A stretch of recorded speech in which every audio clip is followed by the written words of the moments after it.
Good morning, ladies and gentlemen. If we can all find our seats, we'll go ahead and get day 2 of the Revenue Committee meeting started. Emily, can you please call the roll?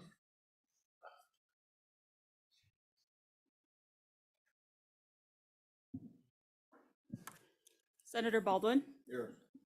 Senator James. Here. Senator Pappas. Here. Senator Schuler. Here. Senator Baker. Or Representative Baker. Representative Gray. Here. Representative Hallinan. Here. Representative Henderson. Here. Representative Jennings. Here. Representative Roscoe. Here. Representative Sweeney. Here. Representative Yin. Here. Co-Chairman Case. Present. Chairman Harshman. Here. Thank you. Mr. Chairman, you have a quorum. Great, thank you. Welcome to day 2. Members, appreciate all your hard work yesterday. We should have went 15 minutes more. We could have had an even 12-hour day in. And appreciate staff, it's hard work and everybody that stayed and testified on all those important topics. Day 2 now, we're going to start off with state lands.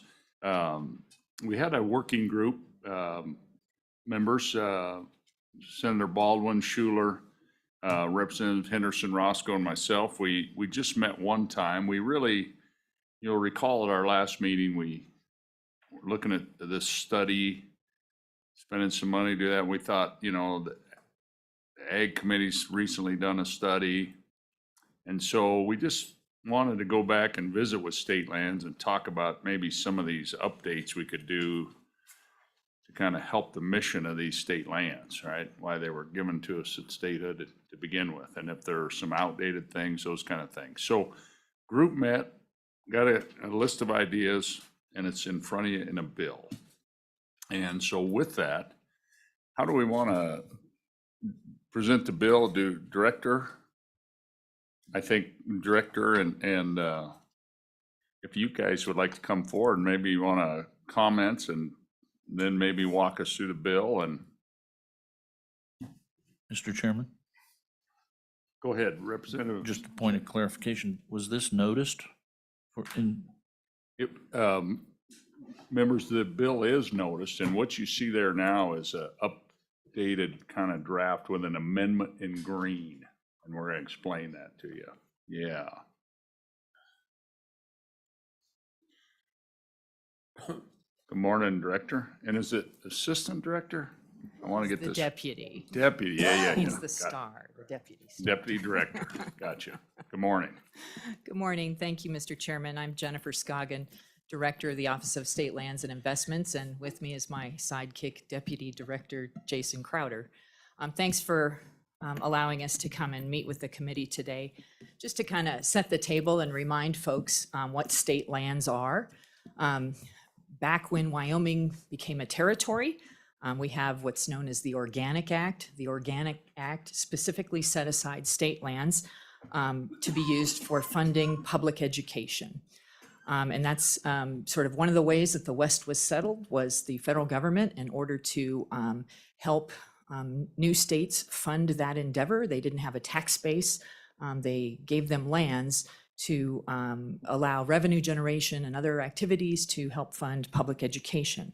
Then as Wyoming decided to become a state, they drafted their constitution, and the constitution, it acknowledges the limitations in the Organic Act with respect to state lands. But then upon the Act of Admission said that state lands and institutional lands, which are lands that are set aside for the benefit of certain institutions, that those lands are to be used to support those institutions. And then in the case of those school sections for K through 12 education.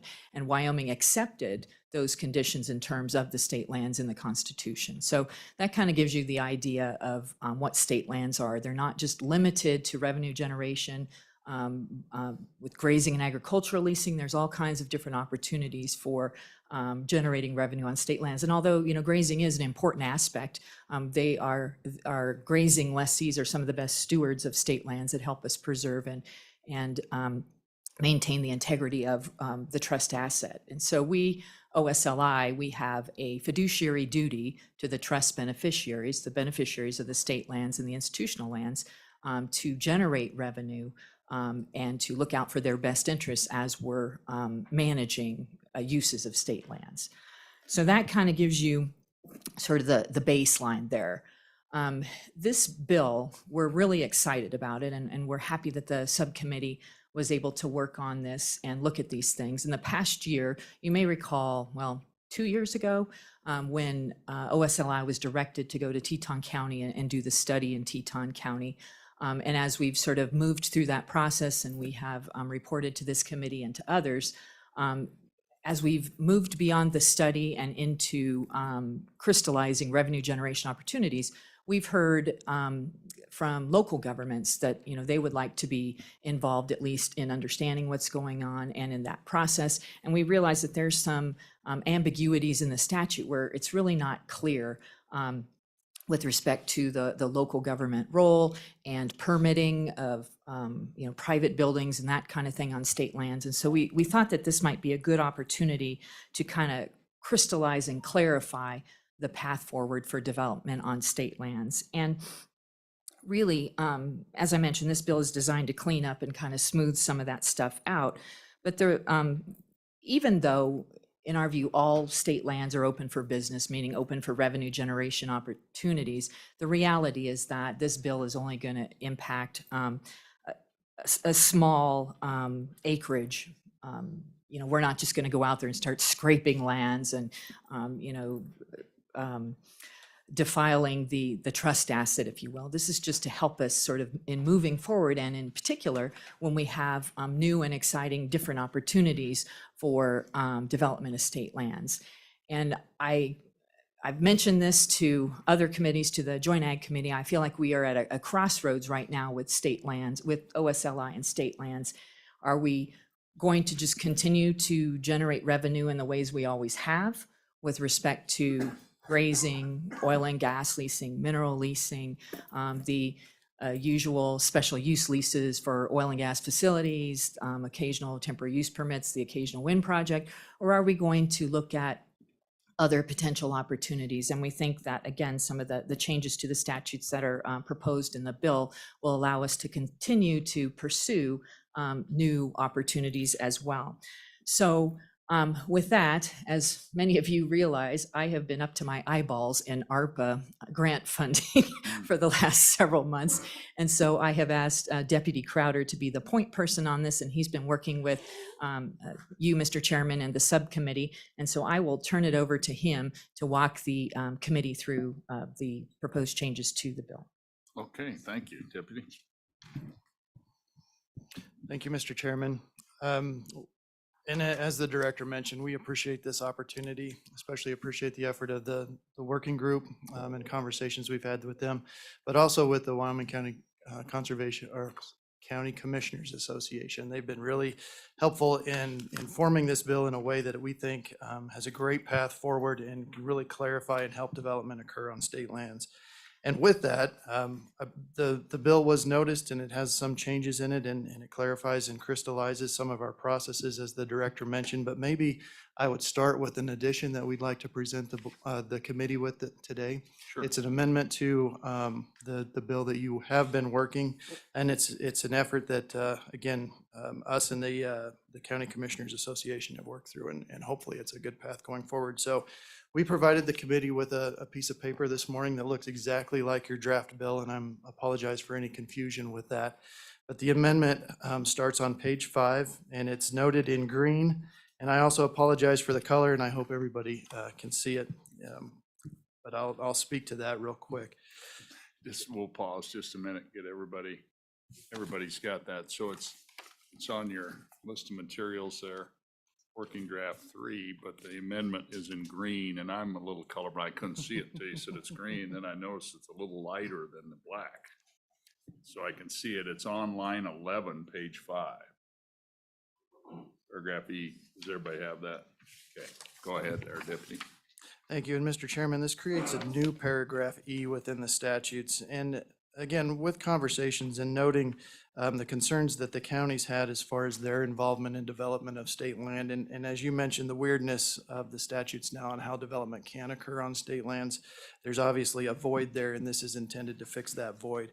We did reach out to other western states, and in the short amount of time, we received a response back from the state of Montana, who has a very robust commercial development program on their trust lands in the state of Montana. In fact, I believe they have a Walmart and a Home Depot that are built on trust lands. So it's heavy commercial that we haven't yet experienced in this state, so it might be a good model to follow. So we did follow that to a certain extent in developing this amendment. And what it simply allows is a conversation between the Board of Land Commissioners and the local governments, or the county commissioners, or their planning and zoning departments. And it allows, or it requires the Board of Land Commissioners to promulgate rules when looking at commercial and residential leasing, so that we can review and consider any plans or any criteria that the local governments have put in place. And in the amendment, you can see that it lists out 6 different areas to look at. The first is an adopted growth policy or a neighborhood plan, any zoning regulations, a subdivision review, any annexation that may have occurred, plans for the extension of services, and any other action related to local planning. So that last one's kind of a catch-all that really, what has the county done to organize development within their jurisdictions, and how would the development that the board is considering play into that? Again, this is a review process that the Board of Land Commissioners can take into consideration. There is a blanket exemption in the statute. It does say at the very end of the paragraph, line 15, that we're reviewing anything that the county has that is not in violation of Article 18, Section 3 of the Constitution. And as the director mentioned, that's the article that not only creates the Board of Land Commissioners, but gives the Board of Land Commissioners that authority to manage and control all state lands granted to the state. So what we want is to have that conversation and then allow the board to make a good informed decision as they're moving forward with their leasing decisions. Mr. Chairman, that's the addition to the bill, and I'm happy to walk through the rest of the bill if you'd Okay, like, I or think, pause there. I think we'll just walk through the bill and then we'll just come back and we'll have more questions, I'm sure. Okay, and I know Representative Roscoe is interested in that green part. Okay, so we'll come back to that when we get a chance. So go ahead, let's just start at the beginning. Go ahead. Perfect. Thank you, Mr. Chairman. On page 2 of the bill is really where we start clarifying. In fact, the Joint Ag Committee has brought up this topic of increasing the minimum improvement amount from $2,000 to $4,000, the amount required for subsequent approval, and not just the applicant or the lessee doing that type of improvement. The reason this portion of the bill is here is that when we start talking about commercial leasing, we need to talk about the improvements that are constructed on the land. And when we open that up, it just made sense to clean everything up that we've been talking about in the interim since the last session with other committees as well as yourselves. So this is a cleanup. It elevates that amount. When we put the amount in the consumer price index as far as the impact of inflation has had on this amount, this fits perfectly with that trend line. This $2,000 was set by the legislature back in 1997, I believe. So it's been some time, and it needs an increase to keep pace with today's dollars. And it's simply just a cleanup. So just so explain maybe to the committee then, the lessee then can make these improvements without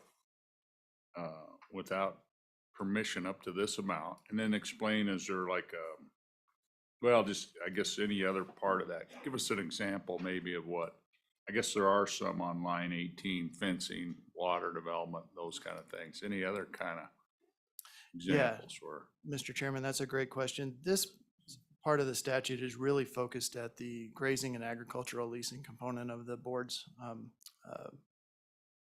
functions. However, we do pull a little bit into the commercial leasing world. And when we start talking about the example that pops up most often are cell towers and the addition of new antennas or upgrades to those cell towers. When the board approves a lease, it's given a set of improvements that will be placed upon that property. And sometimes, and most often in cell towers, that's not all the improvements that will be placed on there. So if there is something that raises above $4,000 in this amendment, that is when they need to ask the board for permission to put that on. One of the reasons to do that, and it's, I'm not sure if that portion of the statute made it into this draft bill, but it's not a part that we're amending.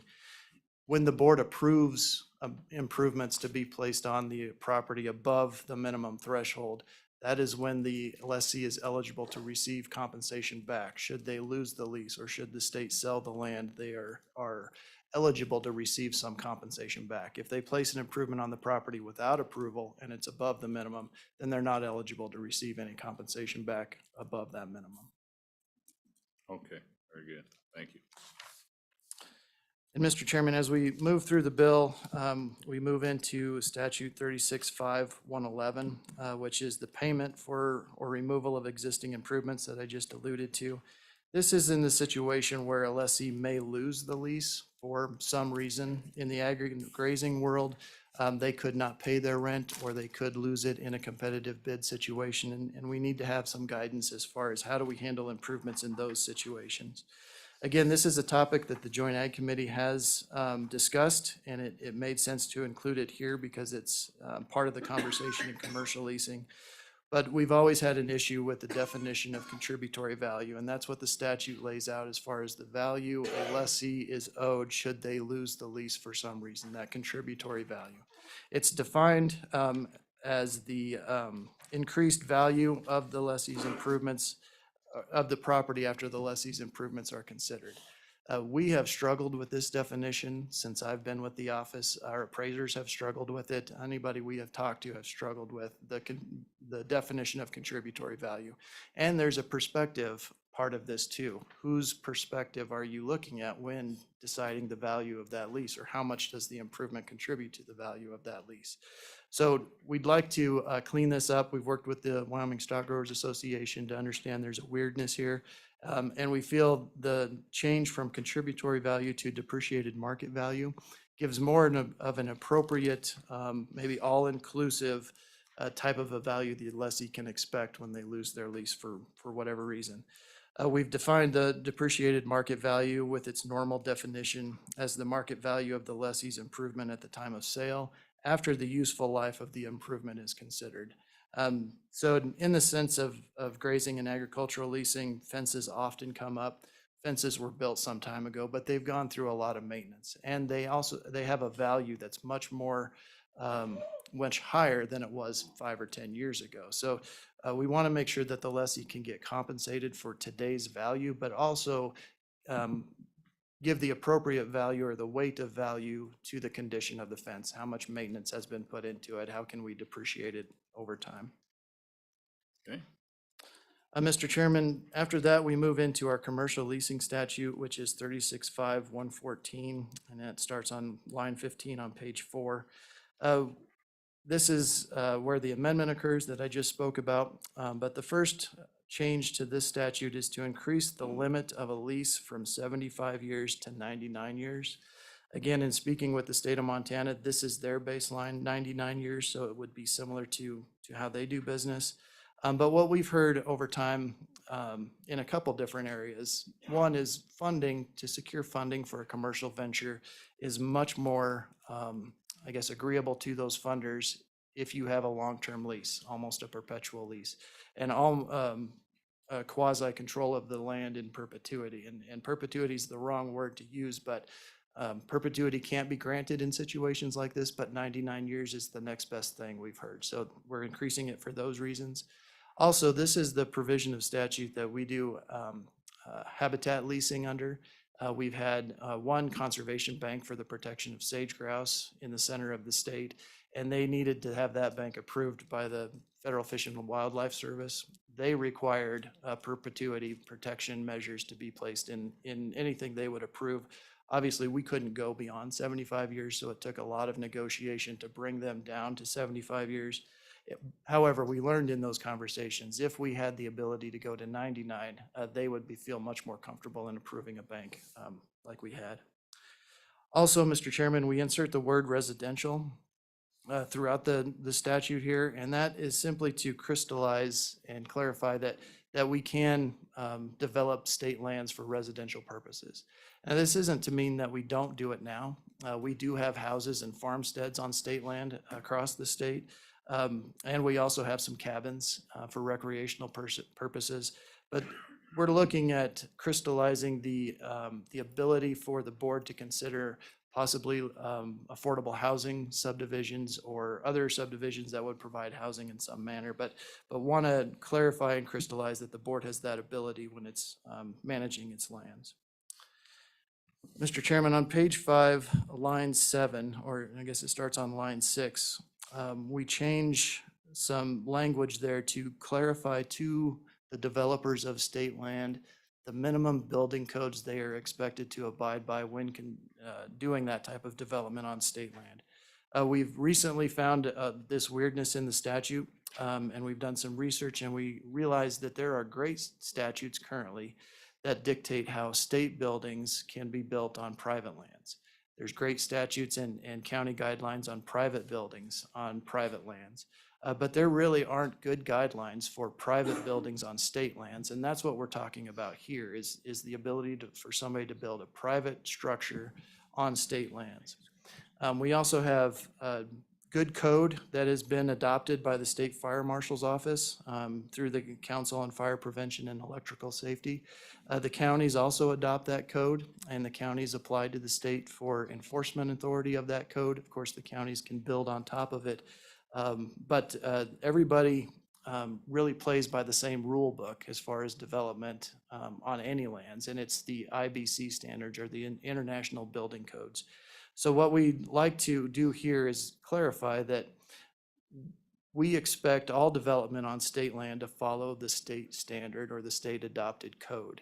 And the Fire Marshal's Office has done that through the council, as I mentioned. So we're being very clear and crystallizing to the developers of our land that this is the code that they have to build to.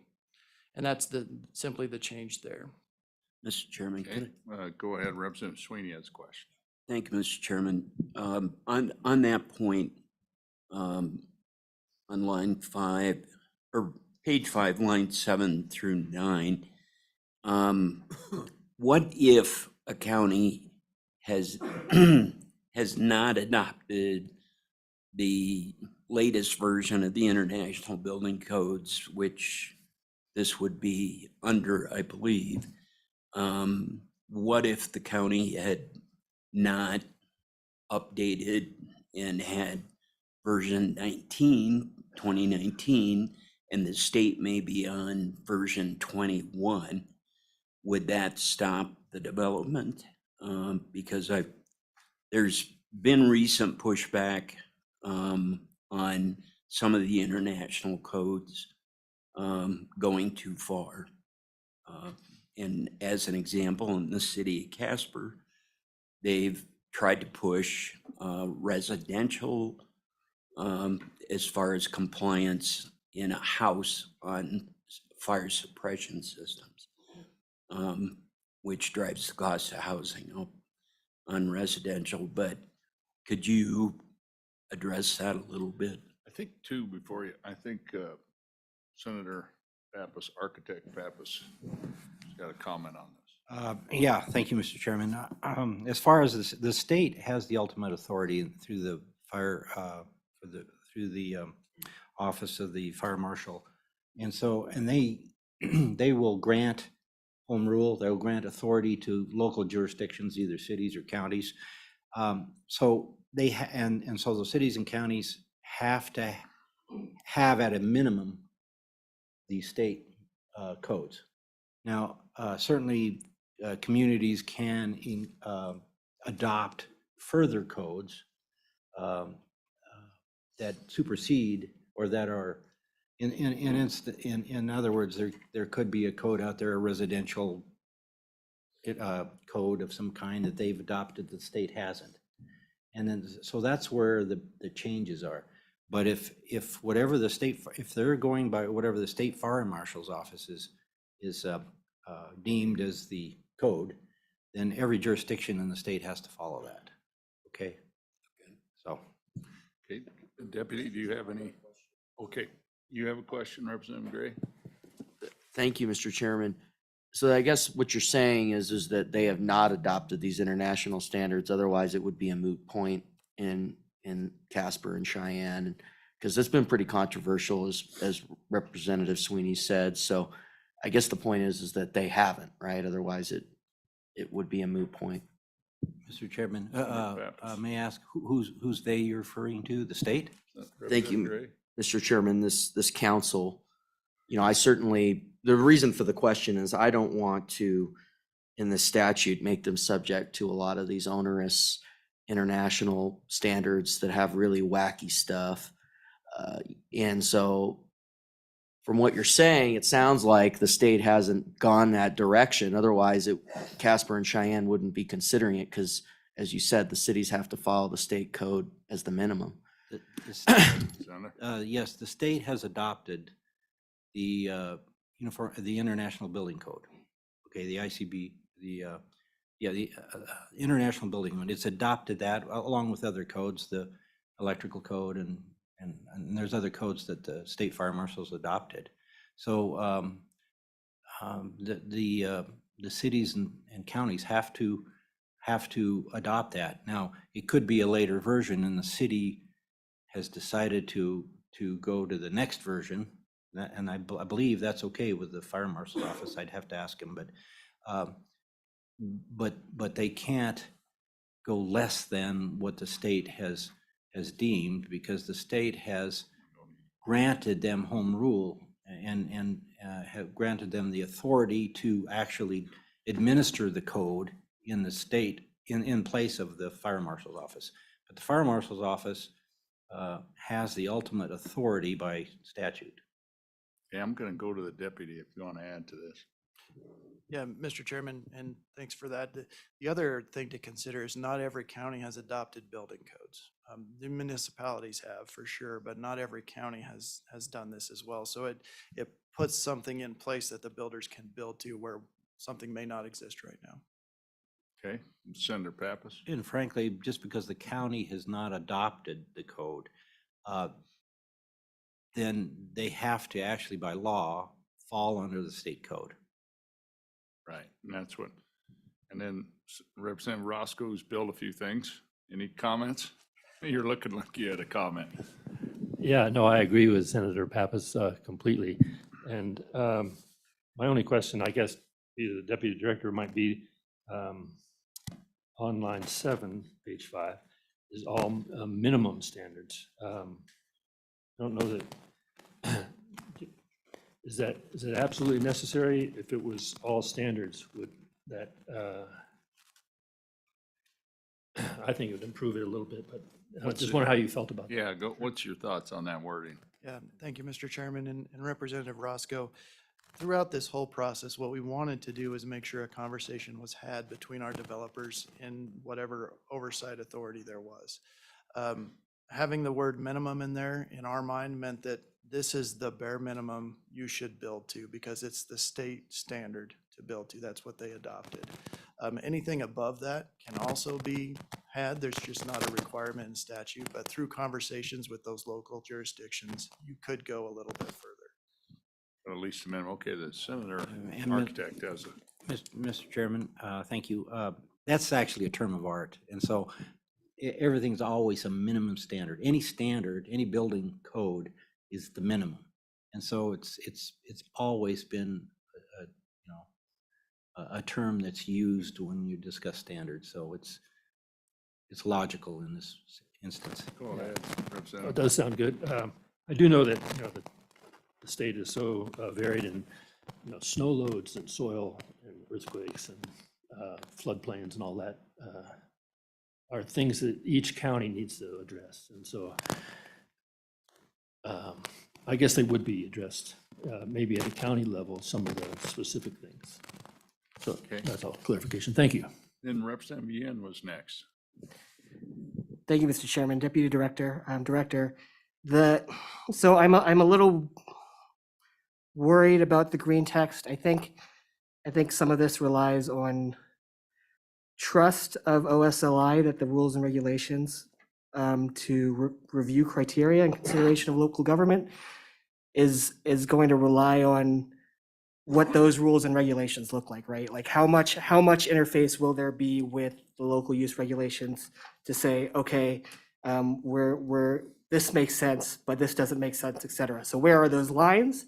And the worry I think I have, and I think my community has, is I think based on the current glamping project that's happening in Teton County, there is a feeling that that trust has already been lost or violated because of the issue with the leach field, right? So temporary permit granted for the idea that the development on it would be temporary. And I think initially in the proposal, it was we would cart away the waste. And so there wouldn't be any permanent change to the site itself. But the idea where it was changed and permitted to install a leach field where the sewage would actually permanently be in that land and then affect the surrounding land around it, became a really big concern of the local constituents, where they feel like that trust has been violated when the temporary permit happened. So I am really worried about how do we ensure that the rules and regulations will actually do that, and that they won't get where something will happen and then they'll say, oh, instead we'll just do this thing instead, after the proposal has already been made and now a different decision's being made afterwards. Mr. Chairman. Thank you, Mr. Chairman. And I think it's a great question. Obviously, through the rulemaking process, there's a public comment period as we're drafting those rules. So if we've drafted them in a way that's not palatable by the counties or any other jurisdictional body, they can tell us and we can adjust and make sure that we clearly define how that communication will occur in the rules. Also, I believe, and I'm not 100% knowledgeable about the rulemaking process after it leaves our office and goes for final approval by the governor's office and management council and them. But I do believe that this committee gets to review that set of rules as well and opine on if we've followed the intent of the legislation or not. So I think that those safeguards are in place to ensure that the rulemaking is done appropriately. Also, it's important to note that the office doesn't make those decisions. We're going to work through the rules and administratively provide a recommendation to the Board of Land Commissioners, and they ultimately get to decide if the impacts out of that review are enough to warrant a further requirement within the lease of the lessee to abide by some requirement that comes out of that review, or to not lease altogether, but it's their ultimate decision at that point. And as far as trust goes, I completely agree. I think one of the lessons we learned over the summer is communication is important, and a clear road path, not only for the developers of our state lands, but the other jurisdictional bodies within the area that they're developing, needs to happen. From our standpoint, we feel like appropriate oversight of the specific example you stated was had, because it is from our standpoint in our conversations with DEQ, they are the governing body of that type of work. So if a septic system needs to be placed on any land, they are the entity to get that permit through. And they worked with our applicant or our permittee to make sure it was done to code, and even raise that code to county standards so that it was done appropriately as well. But what we feel is possibly the lack of trust occurred because the communication wasn't clear. And this statute allows that. It specifically says that the state body, and in your example, DEQ, is the body to permit through. So everybody's on the same page as far as what happens and who is overseeing that project. And after that, it's a Board of Land Commissioners decision on if the permit standards or the permit provisions were followed or not. Okay, very good. Senator Pappas. Thank you, Mr. Chairman. I actually think that this actually strengthens the position of the local governments. Without it, I'm assuming there is no review. Well, there is no review process that's actually explained. I mean, there's probably a review, I'm assuming, but now it's taking in consideration zoning regulations, subdivision reviews, the annexation. It's saying you have to look at these.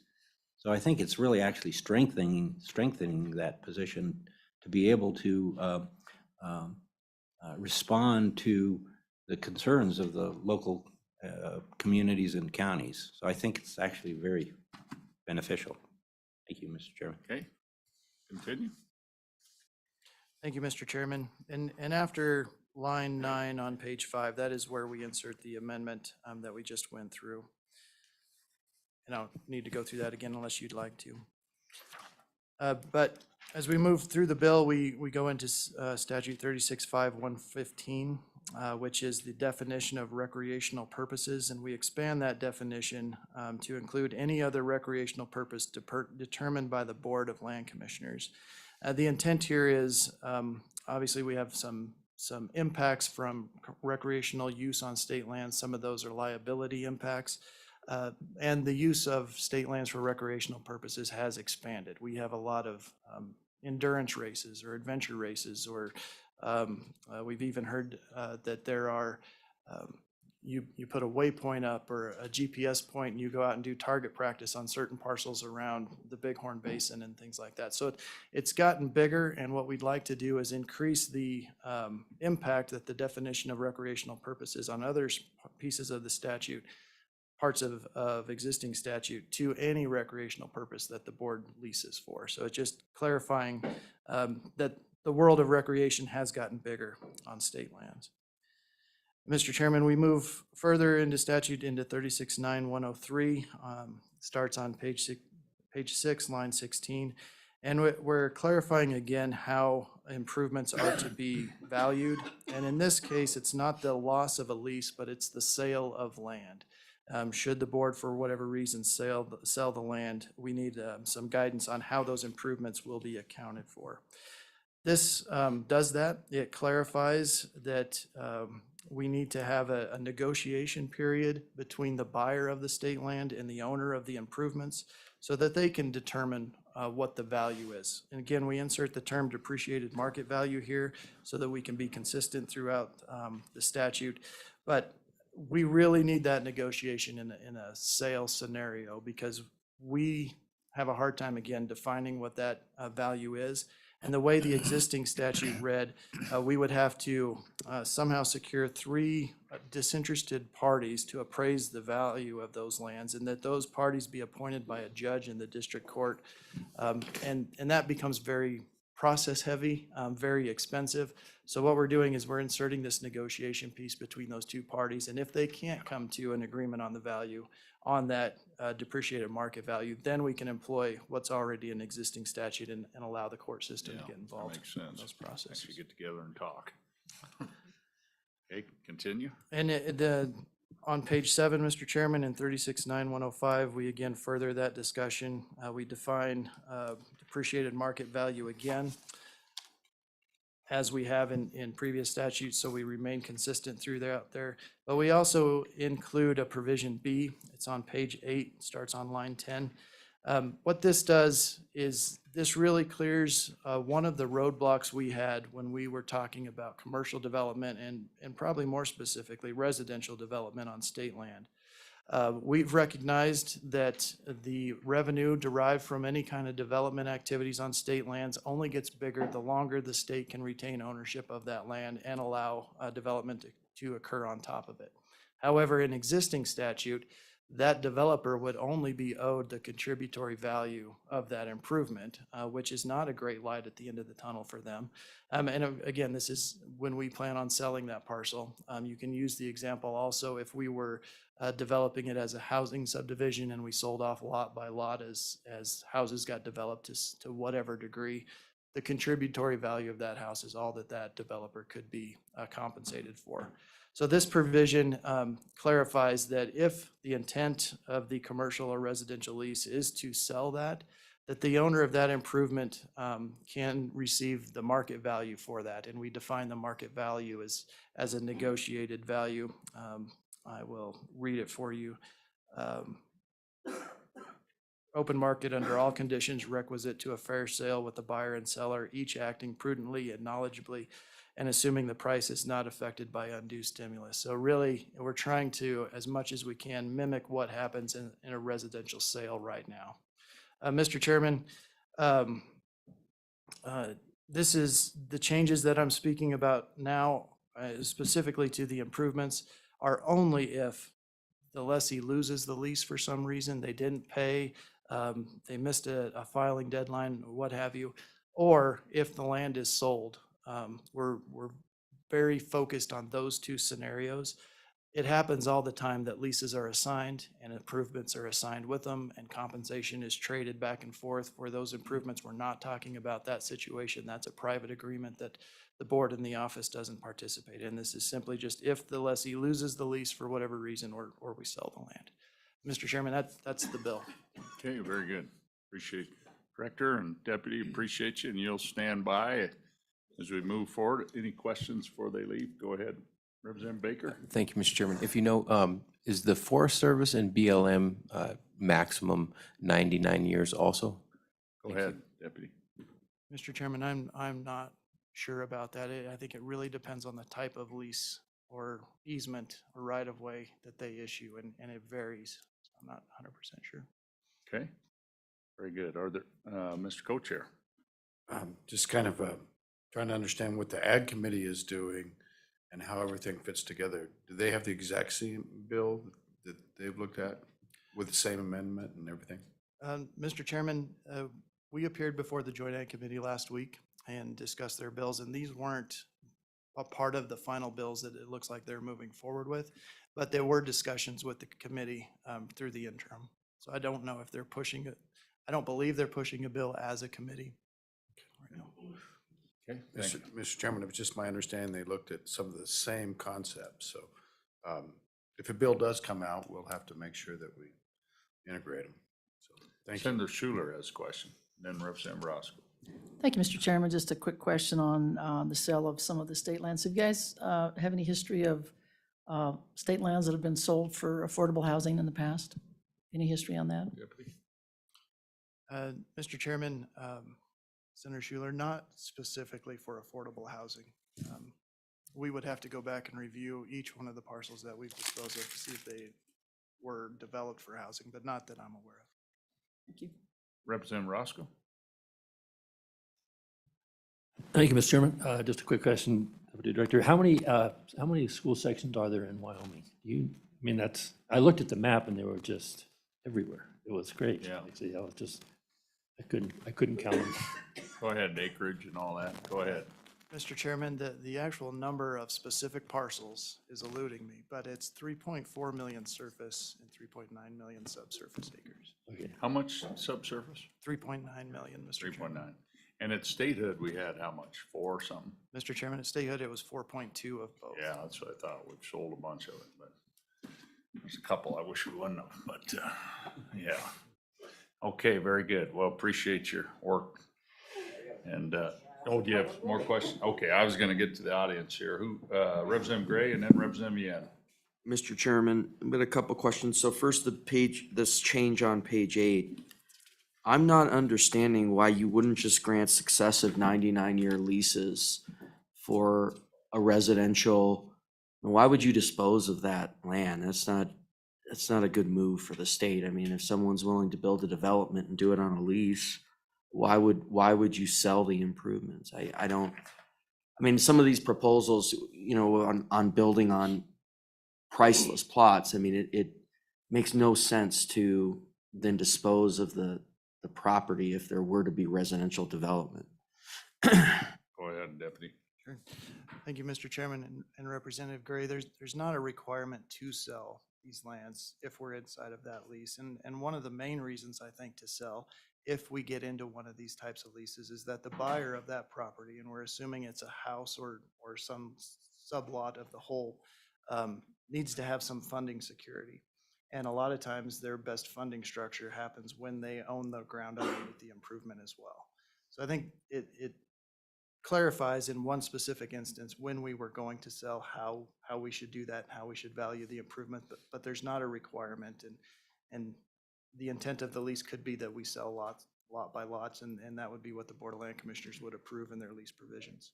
Mr. Chairman. Go ahead. Mr. Chairman, what's the status quo though? Because you said that this is discouraging development because they on the back end want to know that they're going to own it. I mean, I think the best structure for the state is to provide a lease on these developments. And so I'm hesitant to put into statute something that would incentivize their sale. That's why I'm asking. So I That's understand good. it's an option, but. Yeah, good question. I mean, you see this as an incentive to sell? Go ahead. And Mr. Chairman, I see this as an opportunity for another use of state lands. Not every acre of state land is created equal. In fact, one of the things that we've been discussing is in the affordable housing discussion with the city of Cheyenne, that they have a major issue here with that. But they can't acquire property to not be subject to the open market and create these larger value homes that are somewhat unaffordable by the people who live here. They've discussed an idea that we've called, and this is a hypothetical idea, it's all discussions, and this is something that happens when you own land. What could we do with it?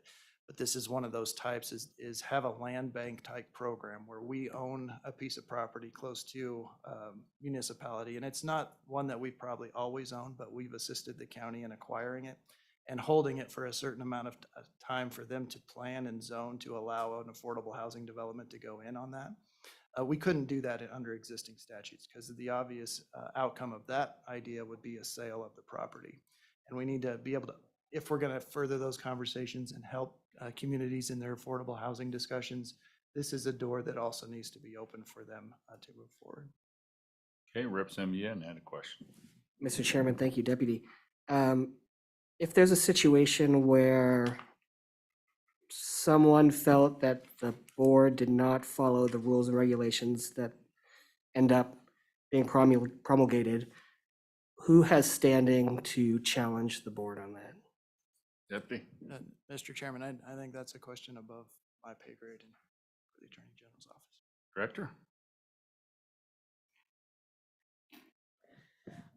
I would decline to advise on legal matters, especially without the facts and the circumstances before us. So I'm taking a pass like the deputy. Of course, and our answer is the legislature, but yeah, go ahead, Representative Gray.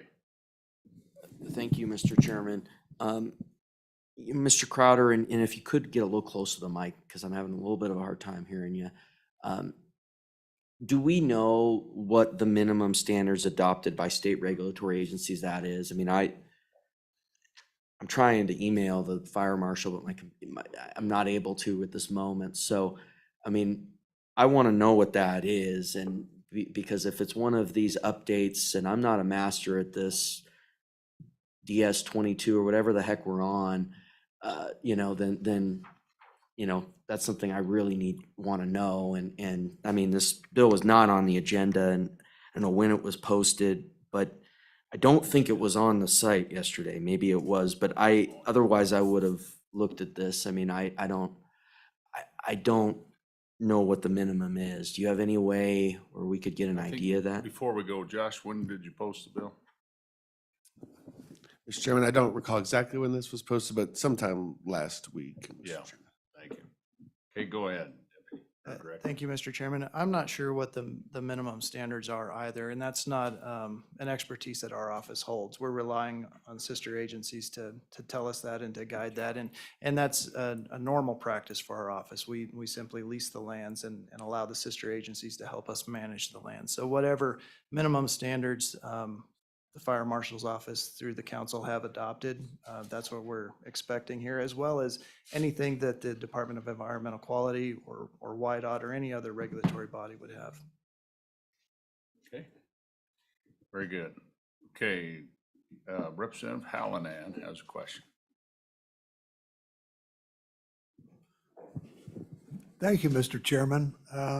What if, and I think we're talking mostly about grazing leases that are around the state. If a individual has a grazing lease and the land board wants to give this lease to somebody for residential use, can you cancel that grazing lease at that point? Thank you. If you'd answer that question.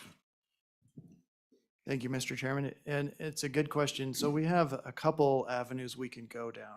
As the director mentioned, historically, a lot of these developments do not encompass the whole section. And typically, our grazing leases are whole sections. It's some subset of that.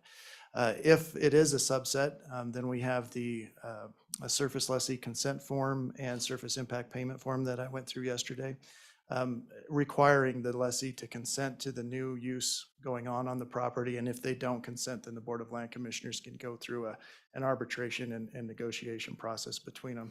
And also the surface impact payment compensates the grazing lessee for loss of use of the forage and the nuisance of that new use coming in. So it's not just the loss of the AUM that they may be paying for, but also up to how many trucks go in and out of that area that may impact the livestock operation and things like that. So it's a much greater payment than just a loss of forage.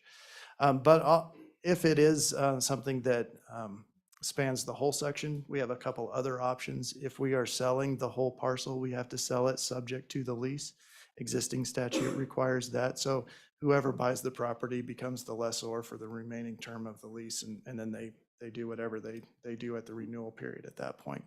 Or if it needs to happen quicker, the lease provides that the lessee can be bought out for whatever remaining term of the lease, so buying out their interest.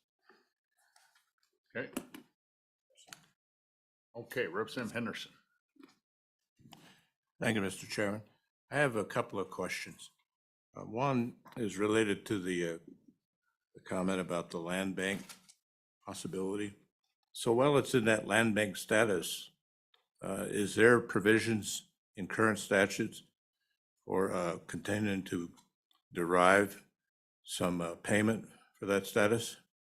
And then the second question has to do simply with, well, I know leases don't always work out the way we want them to. So, and not to get too far into the weeds, but in this particular revision, what do we do in the case of abandonment or bankruptcies, that kind of thing? Go ahead, Deputy. Mr. Chairman, Representative Henderson, that's another good question.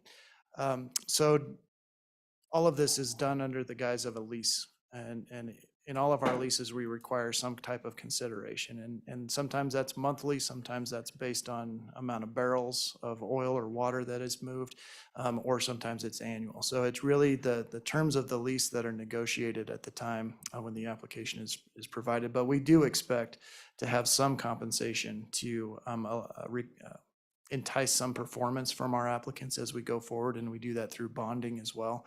So we would expect a little bit of both in these scenarios, but also have some in a residential sense, larger light at the end of the tunnel than at the beginning, and have some consideration there. But again, all of these are provisions that are negotiated throughout.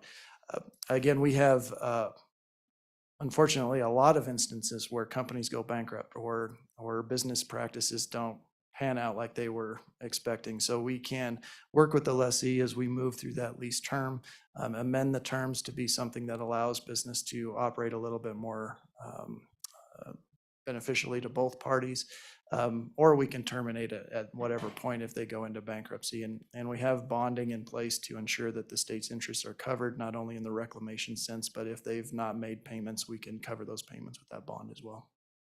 Thank you. Okay. Okay, all right, Senator James. Thank you, Mr. Chairman. So what happens if the holder of that grazing lease doesn't want to give up any part of it and they don't want to negotiate, they just don't want anything? Do they have to worry about the state coming in and forcing them to give up part of their grazing lease for this industrial or residential or whatever purpose? Deputy? Mr. Chairman, yes, through the surface lessee consent form that we spoke about yesterday, there is a provision within the Board of Land Commissioners rules that if the surface lessee won't consent or simply won't respond, that the board can step in and look at both the new use coming in and the existing use that's on the property and determine if there's some substantive impact to the existing lessee's operations. And if the board determines there won't be by the new use coming in, they, as the owner of the land, can issue a new lease on top of the grazing lease and remove those acres from production, but not from the lease, as we spoke about yesterday. All of that happens in an open public session. And in my experience, the board takes very seriously these situations where the lessee doesn't consent. And we spend a lot of time, hours, discussing what those impacts would be to that existing use, and then the board makes their decision from that. Okay, thank you. Okay, I'd like to move, I think we got folks here. I want to, go ahead, Representative Gray. Thank Any you. further clarification questions? Thank you, Mr. Chairman. In wake of some of the, the Lehman situation and some of the contested leases, I mean, in terms of increasing the lease term, I mean, that's a way to, what is the process of pulling back a lease that may have been done with a process that was not correct and moving up the lease term, 24 years? How would that impact reversing something that was done possibly done in error? Thank you. Director? Mr. Chairman, Representative Gray, I think, first of all, it would be a mistake to make assumptions about process in that matter. However, with that said, I believe the Constitution and statutes limit the term of grazing leases to 10 years right now. So that would have to be addressed if something different was going to occur.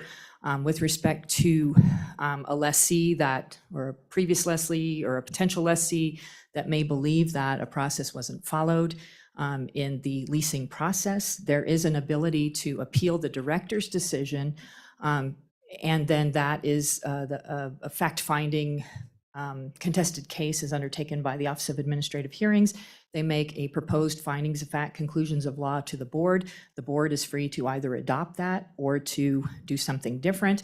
If it's still not favorable to that lessee, then they can appeal the board's decision to the district court. And so that's the remedy process. Okay. Very good. I'm going to move to the public testimony. Are there any elected officials here that want to testify on this? And then anybody here in the audience then would like to testify on this bill? Just come on up. I think you can start filling up seats and then we'll just start working. Anybody here at the dais? Go ahead and just fill these seats up and go ahead and introduce yourselves. And then we'll move to online testimony and then work the bill. Mr. Chairman, Dixie Good morning. Huxtable, Converse County Assessor, welcome back to another sunshine day in Cheyenne. It's beautiful.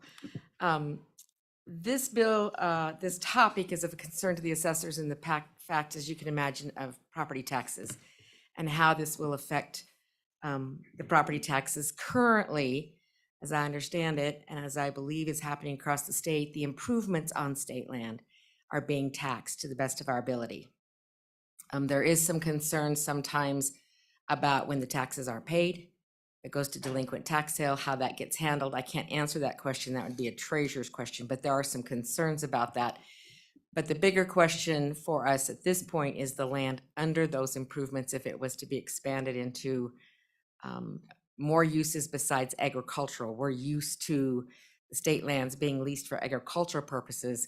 And currently, to the best of my knowledge, none of those lands are being taxed currently. Quite frankly, I'm not sure who to send the bill to if we were to tax all those state lands that have ag leases on them.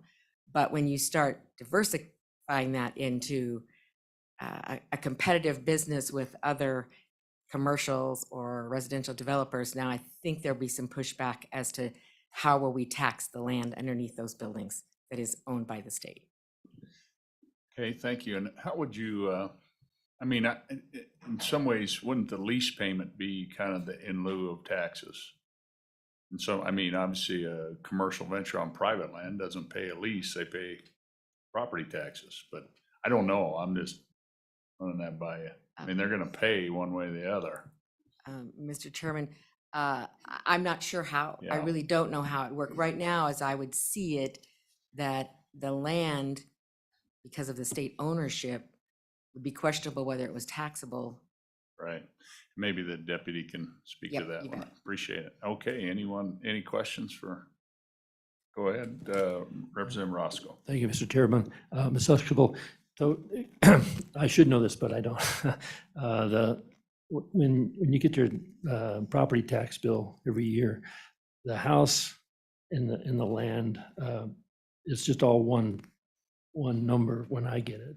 So it's not, oh, it's a, Mr. Chairman, Representative Roscoe, we do have to separate the land from the buildings. On the actual tax bill that comes from the treasurer, it may be combined, but the notice of value that comes from the assessor in the spring does have the land separated from the building. But we do have parcels that are improvements only, where the improvement is owned separately from the land. So sometimes it is just land, sometimes just building, but we do have to value them separately according to the law. Okay, very good. Who's next? Like, Good morning, Mr. Chairman, members of the committee. I'm Jeremiah Riemann here on behalf of the Wyoming County Commissioners Association. Mr. Chairman, I'm going to speak from the bill as it was posted last week, and then I'm going to speak to the amendment, if that's okay. Mr. Chairman, in relationship to adding residential to the ultimate uses of this land, I think commissioners are supportive of that. We've been working over this interim to try and address workforce and housing shortages in this state, and it seems an appropriate use. Now you carry that forward and look at the fact that we're now then going to delete language that says there shall be compliance with applicable land use and zoning laws. That creates a great deal of angst amongst local governments who are your eyes and ears on the ground relative to how development, public health, public safety should exist in the state. Mr. Chairman, if I can just talk to that a little bit more. So what do the current statutes say?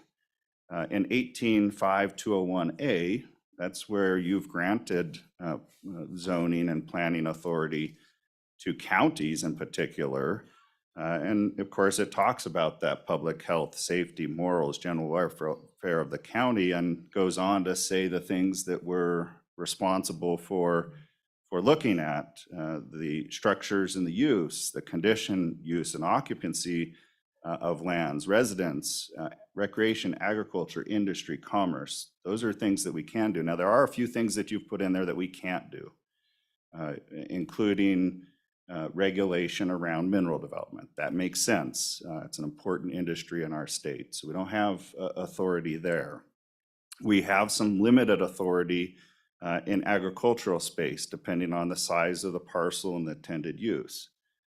A couple of years ago, you added in an exception to private schools. Those are all things that we can't regulate around, but those other things you've said go do. And guess what?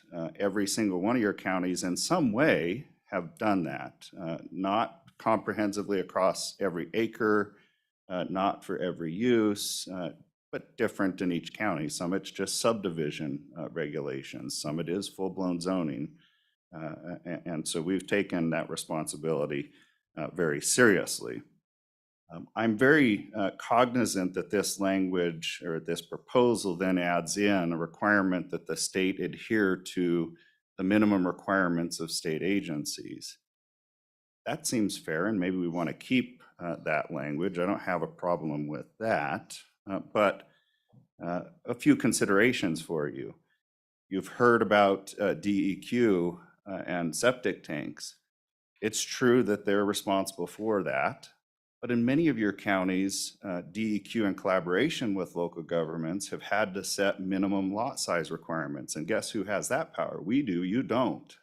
And that's an important piece because we need to ensure that there's not contamination of groundwater and other issues that come into play. Converse County's done that, Sheridan County, many others have done it, again, in collaboration with DEQ. Or there's a requirement that you have to connect into the city sewer system. All reasonable things, but that's a partnership with us. This language will take that out of consideration, or at least force the state to have to go and ask and beg and plead for us to do that. And that seems a little disingenuous when you've said you don't want us to be a part of that here. What doesn't this language cover if you take this proposal? Fire protection, emergency medical services, water and sewer services, public roads. You can say WYDOT might regulate some roads. They don't regulate municipal or county roads.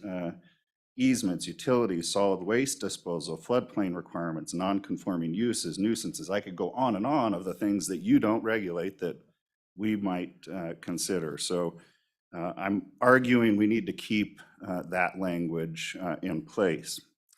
Now, to the amendment. You've heard me talk about some of the concepts of what we regulate. All that this particular amendment, which is a minute bit better, and I do appreciate the department working with me to try and come up with something, but I don't think it strengthens our position. Let's look at the first part of that amendment. It has in there that it is only applicable to commercial or residential purposes.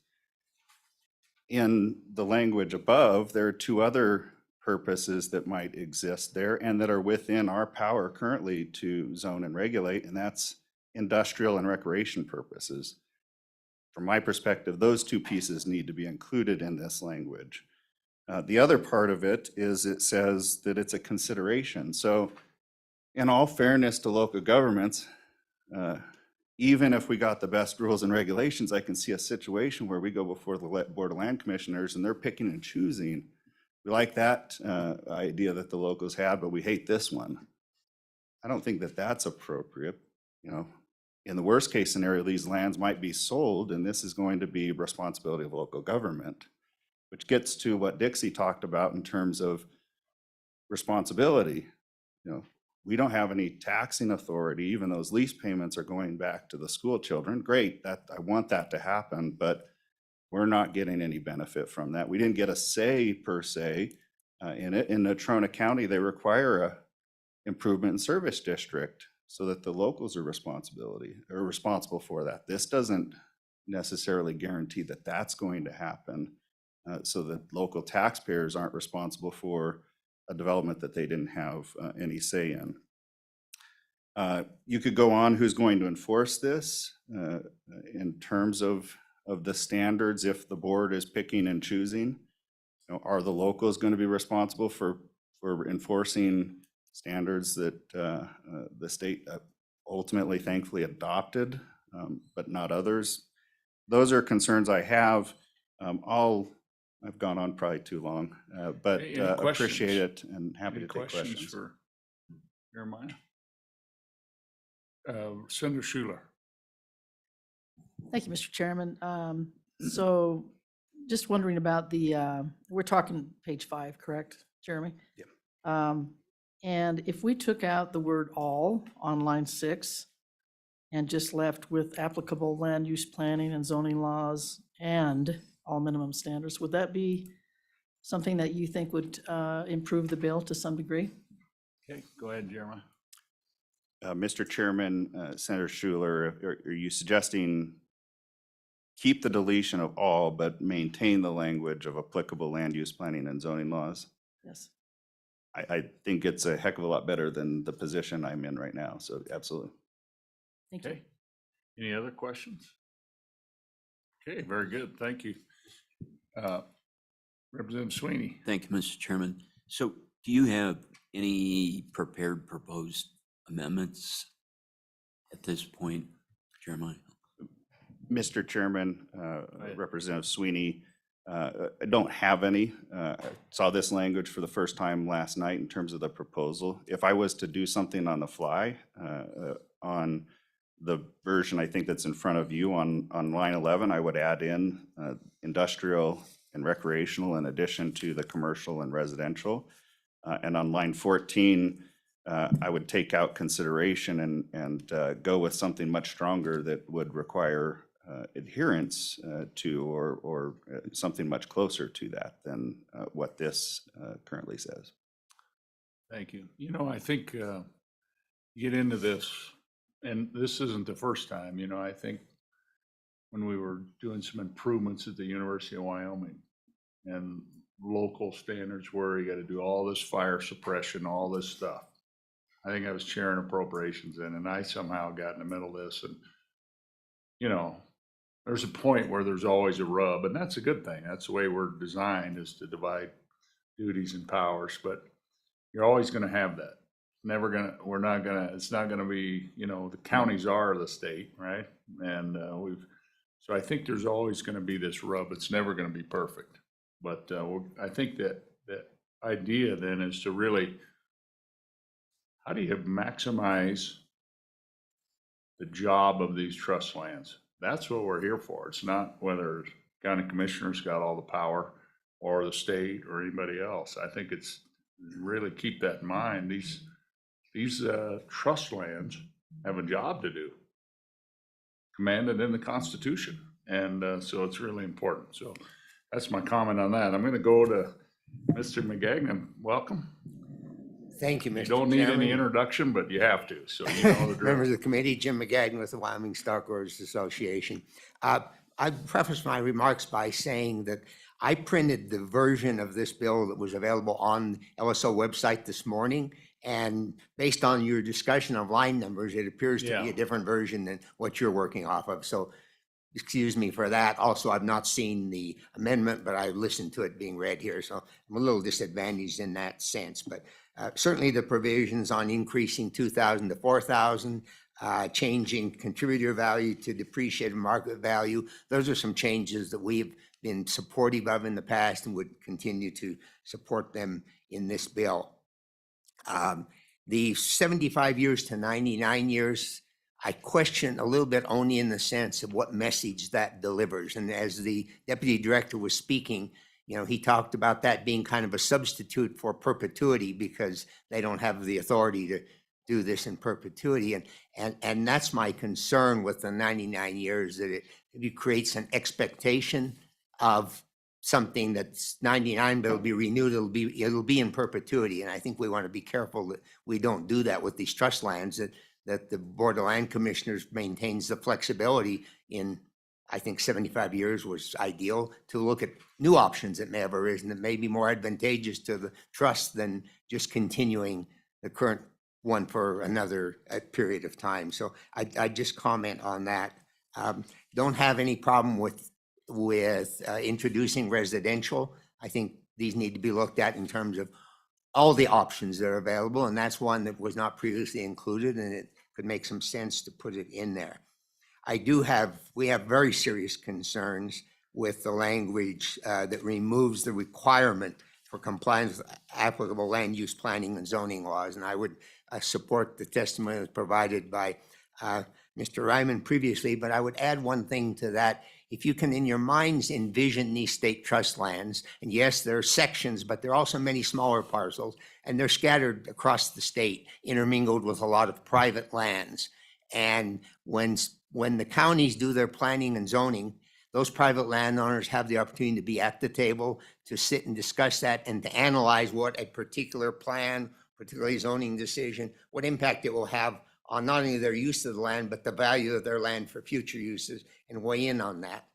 If that language is stricken from this, it's not just what happens to the state trust land, but what can be done on the state trust land without following planning and zoning can significantly affect the value of the surrounding private lands and diminish that value. So I think it's really critical that the current language requiring compliance with planning and zoning laws be applied. And frankly, we've seen an example just recently in Teton County, where in our view, the Office of State Lands, the Board of Land Commissioners, avoided using the leasing statute and used a temporary use permit in order to avoid compliance with local planning and zoning. And we think that was inappropriate, and this would just make it easier for those to be avoided. So we'd be strongly opposed to that particular consideration.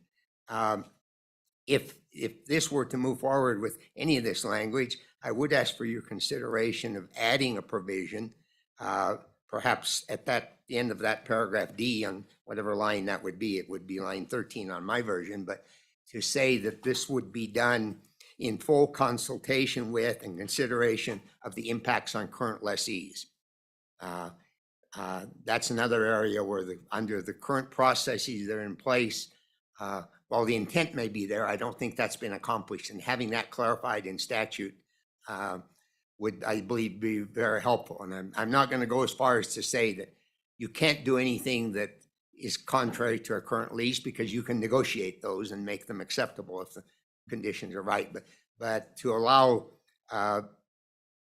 these other uses to be made without any consideration of the impacts on current lessees, I think is very inappropriate. Can you and we would repeat be that one more opposed. time? Just repeat that. I think I got it, but just repeat Uh, what If I can repeat it in with the same full words, for consult- full consultation with current lessees and consideration of the impacts on current leases. Okay. Very good. And again, in recent example, we don't feel that that's been appropriately done, so would be in favor of strengthening that. As far as other recreational uses, don't have a particular problem with that, and the appraisal negotiation process seems to be appropriate, but so our main objections, to summarize, would be in the 75 to 99 years and in the exemption from planning and zoning, and then the request for the added language. That, Mr. Chairman, I'd be happy to take any Okay, questions. very good. Any questions? Representative Baker has a question. Thank you, Mr. Chairman. And I don't want to get too deep into the weeds with this, but were you listening to the conversation yesterday about the proposal to put a gaming facility on state lands? And if so, do you think that they would feel comfortable with a 75-year lease as opposed to a 99-year lease? Thank you, Mr. Chairman. Mr. Chairman, Representative Baker, unfortunately, I wasn't able to listen to the discussion yesterday. I've been briefed on it a little bit by one or two people who did hear it, but I certainly can't speak for them whether they would be comfortable with that. The terms of the lease that I would see would provide an opportunity for renewal, so I would tend to think that they should be comfortable with it, but I wouldn't want to speak on their behalf. Okay, very good. Thank you. Thank you for being here today. Go ahead, introduce yourself, Mr. Garrett. Anyone else that wants to speak on this issue, go ahead. We've got some empty seats. Just come on up. Go ahead.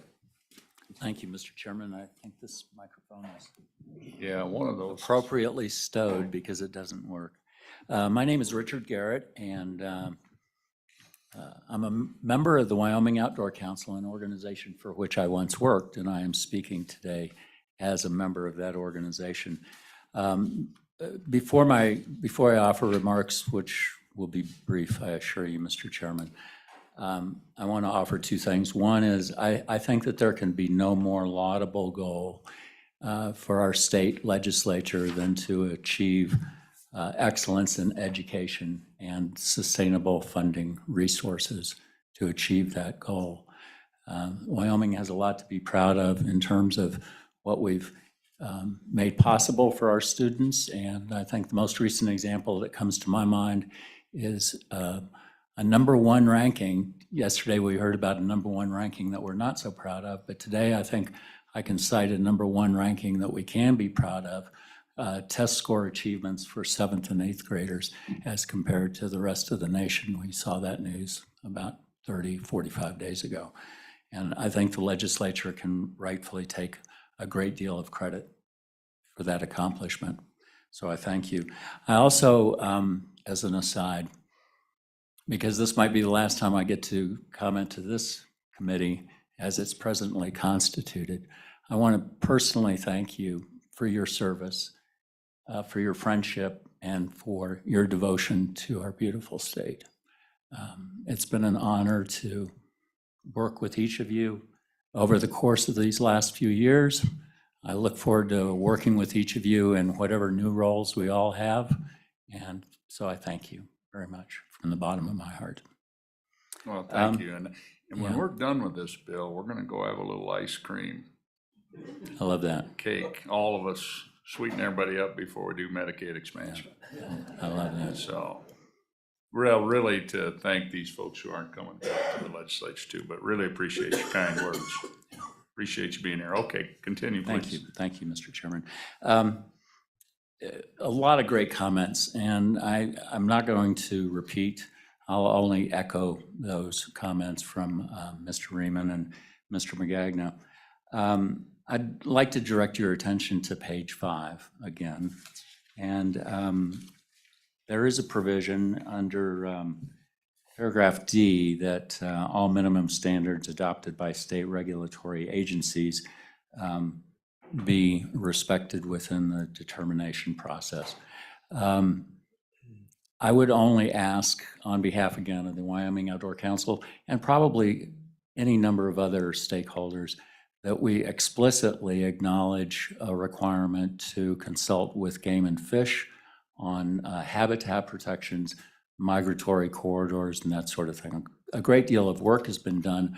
I'm not sure we can exactly say that it's that those are minimum standards at this point adopted by that agency for habitat protection. Certainly, sage-grouse core areas would probably fall within that, but on the other hand, that's an executive order still, and I'm not sure that it's precisely within the definition of that minimum standard that this paragraph contemplates. So with that, I would only add that affordable housing, attainable housing is a challenge in our state, and to the extent that this bill attempts to address that, I applaud your work in that direction as well. And happy to answer any questions, Mr. Chairman. I'm looking. Okay, I don't see any at the moment. Thank you for being here. Okay, next, who wants to go next? Go ahead. I'm Bob McLaurin with Wyoming Association of Municipalities. I want to support what Mr. Riemann said.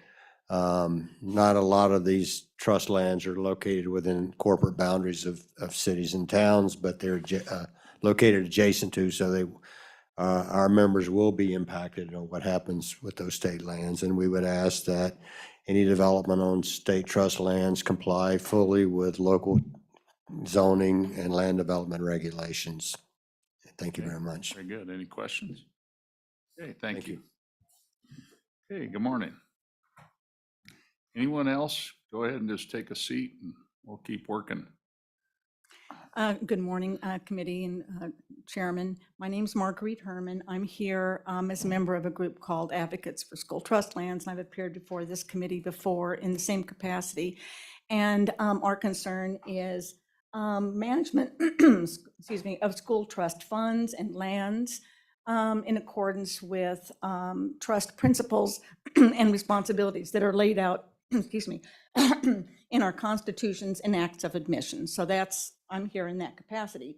And I appreciate the cautions brought forward by the county about responsibility and regulatory authority in the cities as well, and the stock growers. However, I think it's good to recall the comments from Director Scoggin about the mandates that don't say unless and if, but and the Supreme Courts have upheld that fiduciary responsibility over and over again. It's not in complete ignorance of other things, but it's pretty solid about the responsibility of the state and jurisdictions. And I like this bill because it does look at new opportunities, not just as a good idea, but once again, compliance with the mandate. I think up to now, the emphasis has been on mineral development, the carbon molecule, and ag as being the primary uses of our trusts, and they've done well by us. And as Director Scoggin said, there's no better lessee than a rancher. But and it's the mineral income that's really padded out our trust, our permanent land fund to, I think it's about $4 billion now, which is amazing. It's wonderful. However, it's time to really put on the record uses that other states are using, the residential, commercial, industrial use. It's time to look at those. I think we have lost track over time about the mandate. I think we've lost track about how much we can pass up revenue opportunities with the land in order to achieve other things. I think we've lost track of the mandate of a trust, which is undivided loyalty, and that is a trust principle. Not that other aspects cannot be benefited, but they can't come before the children. And so I think sort of maybe a reset, getting things back on track. I think this is good.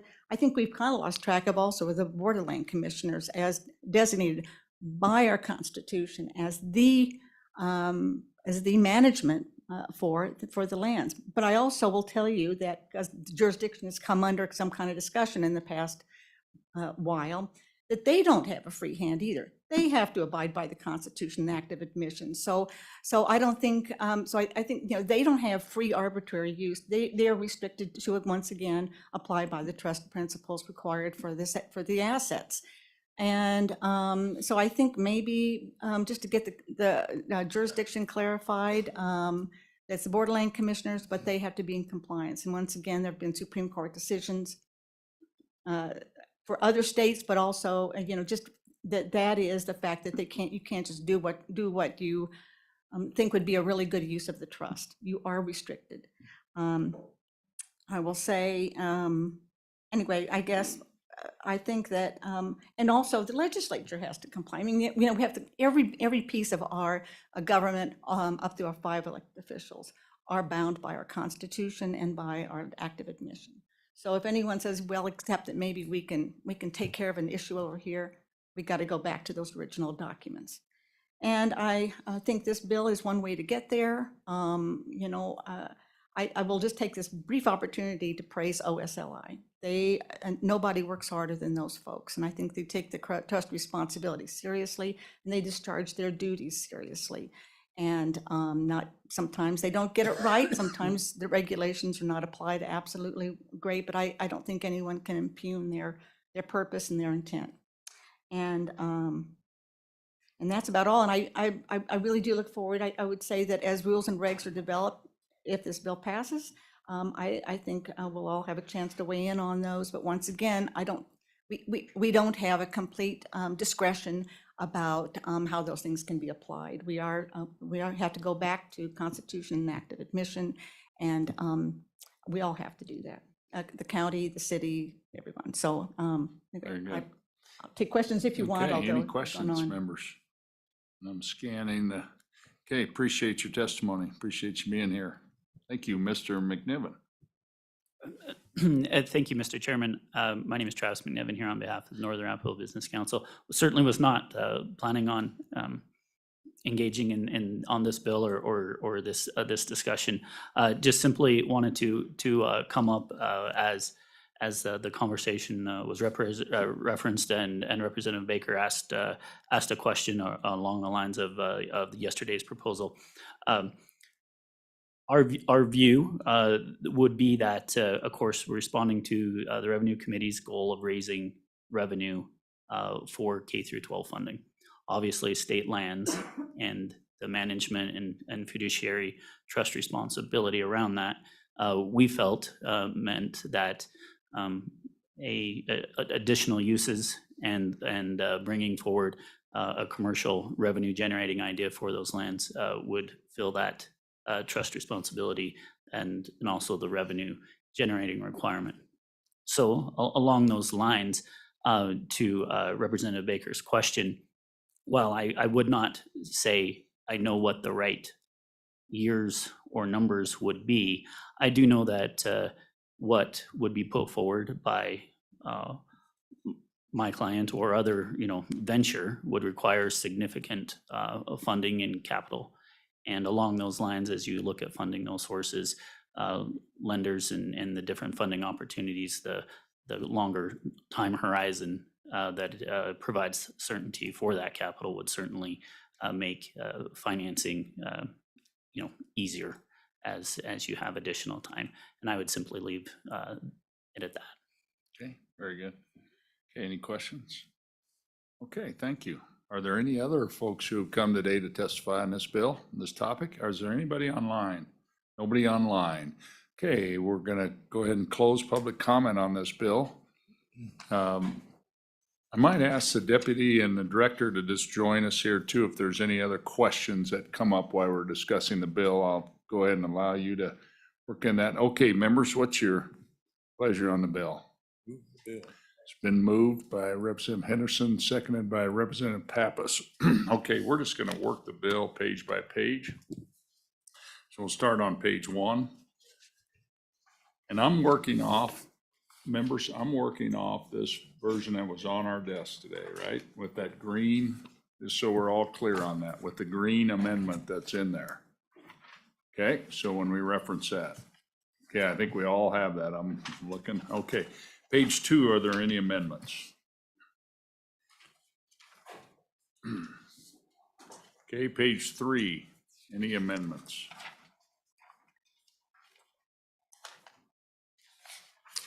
Okay, I'm flipping over to page 4. Mr. Chairman, Go ahead, Representative Baker. I asked staff to just confirm if they could, whether or not the Forest Service and BLM has their maximum at 99 years. So could we go to Josh and see if he has Absolutely. that? Josh, do you have any information on that? Mr. Chairman, I'm trying to do a quick look over here. From what I can tell, historically, there may have been some 99-year leases. Looks like currently, the majority of Forest Service leases are 30 years. BLM, at least their oil and gas leases are 10 years. So I haven't had a chance to dig into it more than that, but I think historically there's some 99-year leases that are still out there and can be potentially transferred. But it looks like the new ones, at least for the cabins on Forest Service land, just look like 30-year leases or 20 or 30 years. Okay. Very good. Okay. Any amendments on page 4? Mr. Chairman, Go ahead, Representative Sweeney.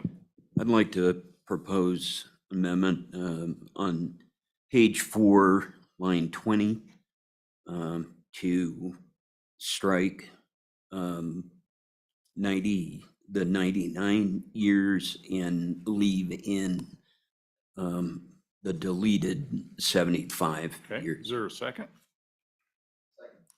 Okay, seconded by Representative Jennings. Okay.